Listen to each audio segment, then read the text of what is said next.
A maioria das pessoas já ouviu falar do filme Up, mas você sabia que o filme foi inspirado em coisas que aconteceram no mundo de verdade? Acontece que algumas pessoas realmente fazem de tudo para evitar ter que se mudar de onde moram. Desde residências no meio do aeroporto até casas prego, vamos explorar os proprietários mais teimosos do mundo que recusaram se mudar de onde viviam. Número 20. Edith Macefield. Edith Macefield se tornou uma lenda local em 2006 quando recusou uma oferta de $1 milhão por sua pequena casa de fazenda em Seattle. O desenvolvimento comercial planejado de 5 andares continuou sendo construído de qualquer forma, mas teve que ser feito de forma meio desajeitada, em torno da casa de 108 anos de Macfield, onde ela ficou até morrer em 2008, aos 86 anos de idade. Em seu testamento, ela deixou a casa para o superintendente de construção do novo edifício, que acabou se tornando um amigo pessoal e caseiro dela. Em 2009, publicitários da Disney amarraram balões no telhado da casa de Edith, como promoção do filme Up. Há rumores de que a história de Edith foi a inspiração para o filme. Carl Fredricksen ficaria bem orgulhoso. Número 19. Uma casa pela metade. Em 1957, Windlass Holdings começou a comprar todas as propriedades em St. Patrick Street, em Toronto. O plano de aquisição deles estava indo bem, até que chegaram à casa número 54,5. Estranhamente, ela já era chamada de número 54,5 antes de se tornar uma casa pela metade. Isso porque metade do duplex foi vendido, mas a outra metade não. Portanto, os desenvolvedores demoliram tudo com muito cuidado, deixando a parede divisória de suporte de carga intacta. A construção ficou desse jeito estranho desde então, e está ocupada no momento. Então, se quiser morar lá, vai ter que dividir uma casa que já é pela metade. Número 18. Casas prego. Proprietários teimosos tornaram-se uma espécie de fenômeno na China. As residências desses proprietários são conhecidas como casas prego, porque seus proprietários permanecem presos no lugar igual a pregos quando são martelados. Em alguns casos, depois que tudo ao redor é demolido, os prédios até parecem mesmo com pregos. O governo chinês tem problemas consideráveis para se livrar dessas pessoas, que se recusam a se mudar, independente de quanto dinheiro seja oferecido. Em retaliação, o governo joga sujo, cortando linhas de energia e até cavando fossos ao redor de algumas casas. Isso que é um jeito medieval de lidar com os problemas.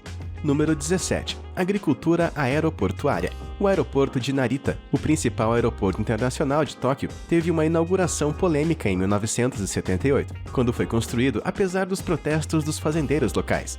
Teve que operar com apenas uma pista até 2002, devido a problemas legais que impediam que a construção avançasse. No fim, conseguiram comprar a maior parte dos terrenos vizinhos e expandir. Mas o fazendeiro Takao Shito não tinha interesse nenhum em se mudar.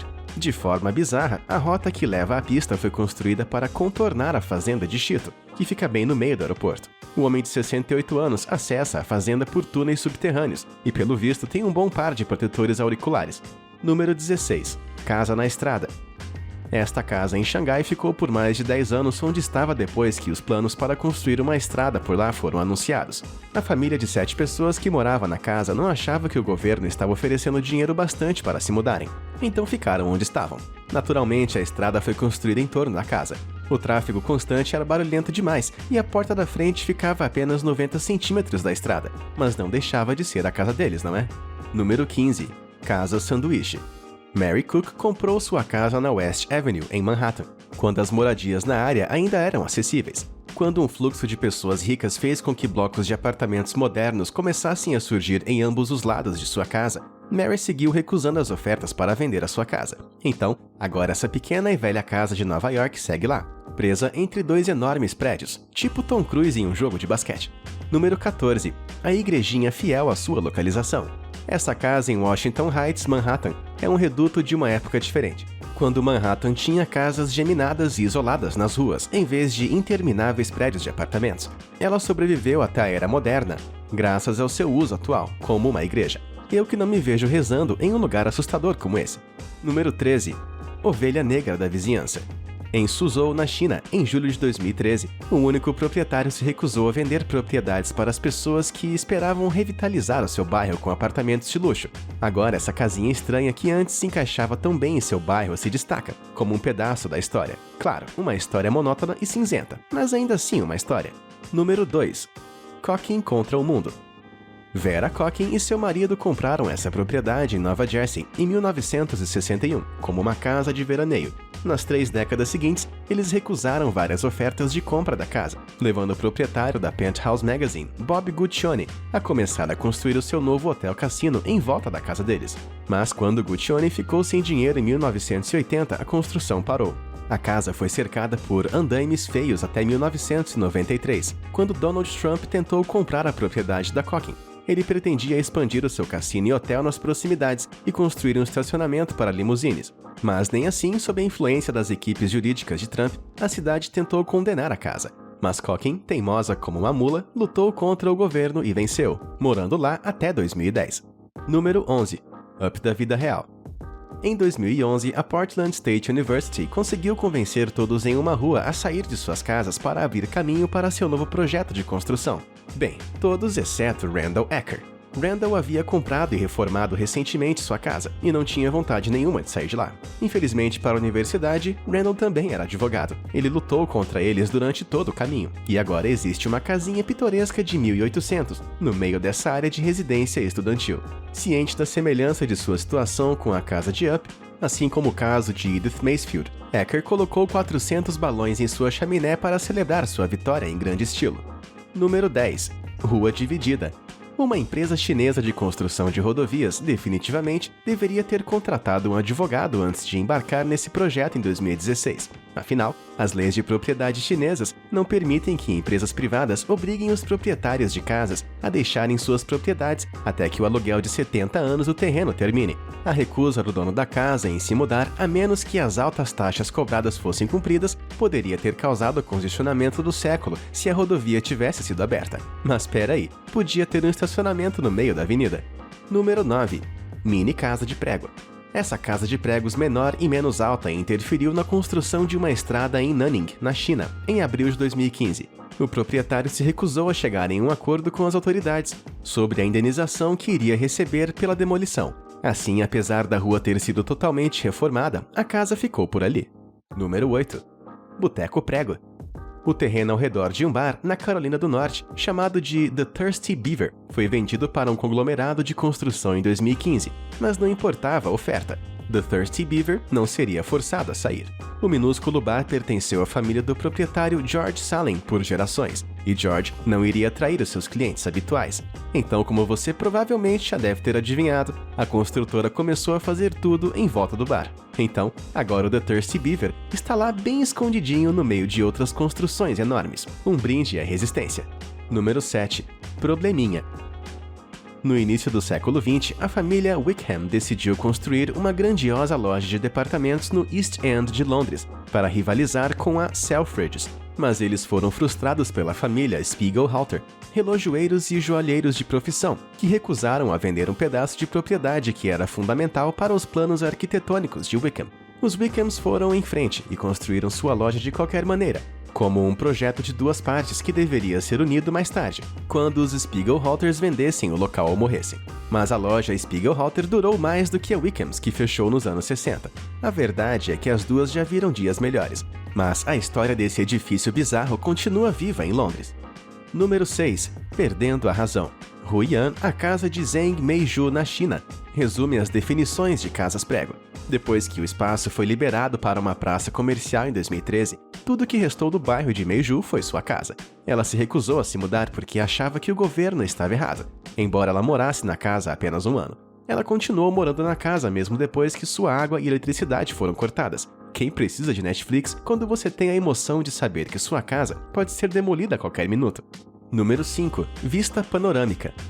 Algumas pessoas claramente não se importam com o barulho do trânsito, como demonstrado pelos ocupantes dessas casas em Zhejiang, na China. As 3 famílias que moravam lá se recusaram a abrir caminho para escavadeiras, então agora suas casas estão completamente cercadas por uma rodovia de 4 pistas. Perfeito se você estiver procurando por um quarto com vista de 360 graus de estrada.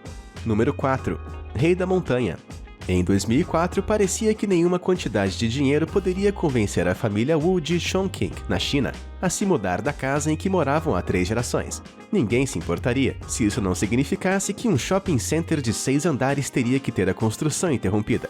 Eles resistiram por anos, até que os construtores escavaram um poço de 9 metros de profundidade ao redor de toda a sua casa, enquanto a família estava fora dela. Apesar disso, a família invadiu o canteiro de obras, voltou para sua casa hasteando uma bandeira chinesa no topo. Yang Wu, o dono da casa e campeão de artes marciais, fez uma escada para sua casa usando um chaco. Ele também ameaçou usar as suas habilidades contra qualquer um que ousasse despejá-los. A atenção que isso atraiu a Yang e sua esposa os transformaram em celebridades, e a família finalmente chegou a um acordo e se mudaram em 2007. O que é meio triste, mas compreensível, já que ninguém quer viver em um grande calabouço. Número 3. A última cafeteria do bairro. A cafeteria de Salah Oudjani é tudo o que resta de seu bairro em Roubaix, na França. Seus clientes de sempre podem ter mudado, mas eles simplesmente não querem vender. Ele é o dono do edifício desde 1965 e aparentemente não se importa se toda a área ao redor agora é um terreno baldio. Seu café deve ser realmente incrível, já que ele ainda consegue clientes, mesmo que o negócio não seja tão bem quanto costumava ser. Oudjani até disse aos repórteres que planeja morrer no café. Duvido que os funcionários da Starbucks tenham esse nível de lealdade. Número 2. Rockefeller Plaza. Quando o Rockefeller Plaza estava sendo construído na década de 1930, duas casas representavam um problema significativo para os planos de construção do número 1240 da 6ª Avenida. O que hoje é uma padaria, na época era um pub de propriedade de 3 irlandeses. Eles se recusaram a vender para Rockefeller por algo inferior a 250 milhões de dólares, que era o custo estimado de construção de todo o projeto. O proprietário do número 1258 da 6ª Avenida, hoje em uma loja de sapatos, também se recusou a vender. Então, o 30 Rockefeller Plaza apenas teve que ser construído ao redor de ambos. Lá estão eles, até hoje, 2 pequenos predinhos no meio de uma construção gigante. Antes de revelar o último proprietário teimoso, alguns candidatos próximos merecem uma menção honrosa. Em primeiro lugar, temos a chamada Esquina de $1 milhão, na Rua 34 com a Broadway em Manhattan. Foi comprada em 1900 por um concorrente da Macy's, unicamente para impedir que a Macy's construísse a maior loja do mundo. A tática não funcionou, e a Macy's foi capaz de comprar um número suficiente de imóveis ao redor para reivindicar o título de qualquer maneira. Agora a Macy's tira onda de seus concorrentes anteriores, rebocando uma bolsa gigante da Macy's sobre a esquina, com a maior loja do mundo estampada nela. Em seguida, essa outra loja em Changsha, na China. O dono da loja lutou para competir com o shopping que foi construído em 2007. Não sei vocês, mas eu compraria essa loja. Por último, mudando para algo mais assustador, temos a chamada sepultura de pregos. Durante meses, essas sepulturas ficaram suspensas a 10 metros de altura, quando as famílias se recusaram a permitir que fossem removidas de lá. Uma vez que os túmulos eram das pessoas que possuíam a propriedade, eu acho que é bem capaz que eles estivessem assombrando o local. Número 1. Fim da estrada. Em 2012, Luo Baogen e sua esposa se tornaram a personificação viva de proprietários teimosos, quando se recusaram a se mudar da casa que construíram em Wenling, na China. Mesmo depois que todas as casas de seus vizinhos foram demolidas e uma estrada transformou sua casa em uma pequena ilha dentro de um rio de asfalto, eles ainda não se mexeram. Mas mais tarde naquele ano, a pressão contínua do governo local finalmente atingiu Baogen e ele cedeu, afirmando que estava cansado de lutar. A casa infelizmente foi demolida, mas graças à tecnologia podemos manter viva a história dessa foto antiga. E você, que tipo de casa iria defender até o fim, igual as pessoas desse vídeo? Você iria se atrever a passar uma noite em uma casa de pregos chinesa? Conta pra gente nos comentários. Obrigado por assistir e até a próxima.